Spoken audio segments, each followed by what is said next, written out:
Hey guys, Enosh here, and I just wanted to talk about a couple of items that came up this week in Star Wars news. First of all, there's been this big rumor that's been going around, and people have been talking about it, and I've had enough people ask me about it, what I thought about it, that I felt that I probably needed to address it, and that is this idea that Supreme Leader Snoke is somehow Darth Vader. And of course this came about because people see the scars on Snoke's head and have compared them to the scars on Darth Vader's head when his mask is removed at the end of Return of the Jedi. You know what? Yeah, there's some similarities in the scarring and things like that, but unless there's just some weird, crazy plot twist that I really don't want to see, it's not Darth Vader, guys. We don't know who Snoke is exactly, where he comes from, what his backstory is. He may just be a guy named Snoke who's been sitting in the background. I really hope that that's not the case. I hope that, I like the theory that he's Darth Plagueis, but now it's like so many people believe that he's Darth Plagueis and kind of buy into that theory that if they do it, it's no real surprise, I guess.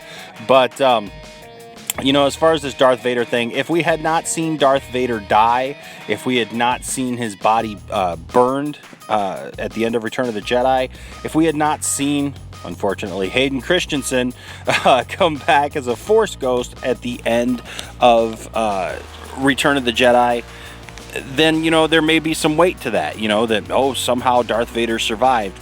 But he didn't, and we have 30 years of watching. That's one thing that George Lucas did not change and put in the special editions, was somehow Darth Vader surviving. So I gotta say that I don't believe this theory about Snoke. I lean more towards the Plagueis thing, like I said, but you know what? We got two more movies. We got two more movies to figure out if that is indeed the case, if he is Plagueis, if he's somebody else. Personally, I can't wait to see it. What are your opinions? Do you think he's Plagueis? Do you think he's somebody else? Do you think he's just his own character, that his name is Snoke and that's just it? He obviously has some kind of connection to the Skywalker family because both Han and Leia mention him by name, so that's an interesting dynamic there. I mean, that there was some interaction there. So it'll be interesting to see how this whole thing plays out. But you know what? The scarring is not spot on. All that stuff is not spot on. I gotta go with it's not Darth Vader. All right, sorry guys. The next thing I want to talk about is if you watch Star Wars Rebels, you'll be happy to know that it came out this week that Princess Leia is going to be making an appearance on Star Wars Rebels here in January, and I'm really excited about this. I like the idea of some of these original trilogy characters popping up, and not just original trilogy characters. I like the idea of these just even expanded universe kind of characters popping up. I mean, we've had Ahsoka, we've had Captain Rex, some others, and we've had Lando, we've had the droids, we've had Vader especially. I love Vader on Rebels. I love how they've played him in this in this show. I love Rebels. For me, Rebels started out a little slow and took me a couple episodes to get in, but man, once it kicked in, I have been hook, line, and sinker, man. I love it. Tiffany and I watch Rebels every week, and so I'm looking forward to it coming back. I'm looking forward to see what they do with Princess Leia.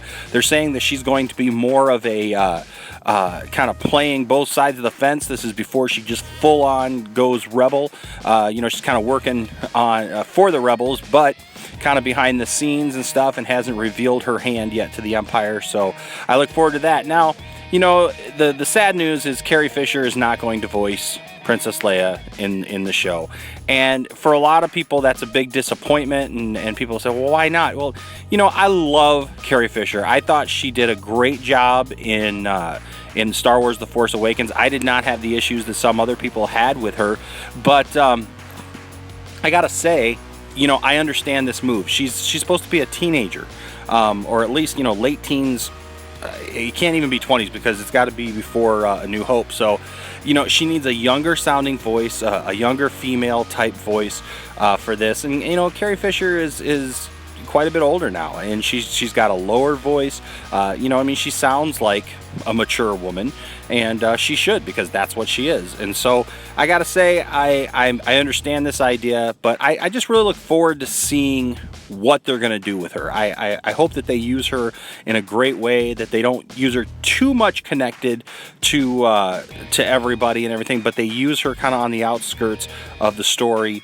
You know, because I think that's a you know, potential issues when you bring some of these characters in and they're too closely connected with the characters in Rebels. Then it kind of, I think, starts to throw off some of the original trilogy. If everybody knew all this stuff was happening, and you know, you knew that there were Jedi that were out there before and stuff like that. I don't know, but I look forward to that, and I'm hoping that by Rogue One next year, next Christmas, or this year actually, the end of this year. Wow, time goes by. I'm hoping that by the end of this year, when Rogue One comes out, that there are some connections actually between Rogue One and Star Wars Rebels. So look for that, okay? And then finally this week, we got to talk about this. So for the 4th week in a row, Star Wars The Force Awakens has ruled the box office as far as sales go, and brought in about another $40 million this week. And there's a lot of talk about its chase of it's broken every record. You know, I mean, it's broken pretty much every record so far, except for the all-time numbers as far as the most money coming in ever. It's actually sitting in 3rd right now, behind Titanic, and which is a little over $2 billion. And then, of course, there's Avatar, which is $2.7 billion. Right now, Star Wars sits at about $1.7 billion. And there's a lot of talk asking, you know, do people think that it could still catch Titanic and Avatar? I definitely think that it's going to catch Titanic. I think it still has enough legs where, you know, it just opened in China this last week, and so now it's open everywhere that it's going to be open. And so I think there's still going to be some residual. I'm going to go see it again, probably me and my family. And I think there's still some people who may go see this before it's out of theaters. But, you know, I got to admit, the catching Avatar, I mean, you got to go another $1 billion before you catch Avatar. But here's one thing I'd like to point out, and that is both Titanic and Avatar had re-releases. You know, once they had been out of theaters for a while, their marketing plan was to put it back into theaters again, and so both movies actually, you know, gained a lot of extra revenue by being re-released. And you know, I think you could do this with The Force Awakens. I think that you know, The Force Awakens probably won't catch Avatar in its initial release. I mean, we'd all love that. We'd all love to put it up at the #1 spot just based on its initial release. But I think if you wait a little while and then maybe do a re-release, I don't know, maybe late summer before back to school or something like that, or in the fall, to get people excited about Rogue One again. Or, you know what, you re-release it in a few months with a special exclusive trailer to Rogue One. And I think you capture a lot more revenue. And if they do that, I do think that it's possible that it actually catches Avatar. I wasn't a big fan of Avatar. I did go see it. Just was not a big fan of it.